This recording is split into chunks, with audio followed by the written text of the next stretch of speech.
राहुल एक उच्च पदस्थ कार्यकारी शहर की निरंतर गति को नेविगेट करता है। उसका चेहरा तनाव से भरा हुआ है। वह एक बैठक में डूबा हुआ है। उसके आसपास के अराजकता के बावजूद उसका ध्यान अटूट है। हमेशा जल्दी में वह कॉल और प्रतिबद्धताओं को संभालता है। हर हाव भाव में तनाव स्पष्ट होता है। राहुल अपने शानदार कार्यालय में बैठा है जो अपनी कंप्यूटर स्क्रीन पर केंद्रित है। फोन बजता है। उसकी मां का नाम प्रदर्शित होता है, लेकिन वह अचानक कॉल अस्वीकार कर देता है। वीरान गांव में एक मां अपने जर्जर घर में अकेली इंतजार कर रही है। उसका चेहरा दुहक का कैनवास है। वह चूल्हे पर एक बर्तन हिलाती है। यह साधारण कार्य निराशा के बीच आशा का एक मार्मिक प्रतीक है, क्योंकि वह राहुल की वापसी का इंतजार कर रही है। घर की हल्की रोशनी में नहाया हुआ मां ध्यान से सुनती है। उसका चेहरा लालसा से भरा हुआ है। उसकी आवाज एक मां की तड़प से कांपती है। राहुल, मुझे तुम्हारी बहुत याद आती है। कृपया एक बार घर आ जाओ। एक विराम, फिर एक वादा पंक्ति में गूंजता है। मैं निश्चित रूप से अगली छुट्टी में आऊंगा। छुट्टियां बीत जाती हैं, फिर भी राहुल दूर रहता है।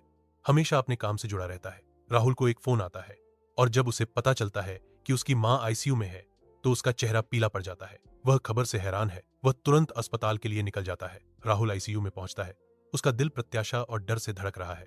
उसकी नजर अपनी मां पर पड़ती है जो आईसीयू के बिस्तर पर लेटी है। उसका चेहरा आंशिक रूप से ऑक्सीजन मास्क से ढका हुआ है।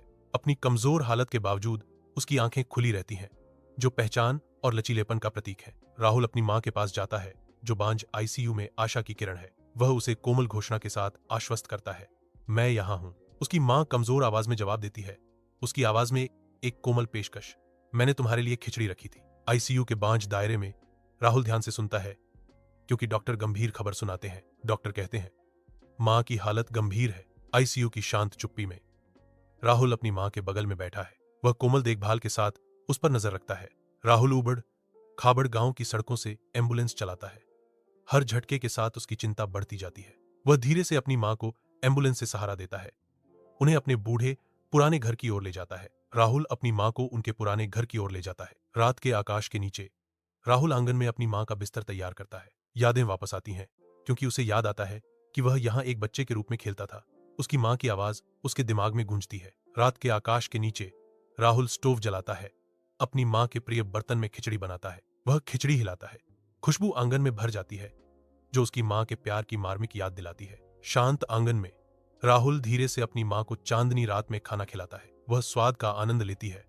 उसकी आंखें शांतिपूर्ण संतोष में बंद हो जाती हैं और फिर वह चल बसती है। राहुल हर दिन खिचड़ी बनाता है, लेकिन स्वाद कभी संतुष्ट नहीं करता। राहुल अकेला बैठा है। यादों का तूफान उसके अंदर घूम रहा है। उसे पछतावा होता है। यह एहसास कि वह अब अपनी मां की उपस्थिति को संजोने में विफल रहा, एक भारी बोझ है। उसके कर्मों का भार कम होता है, दुहक का एक असहनीय बोझ।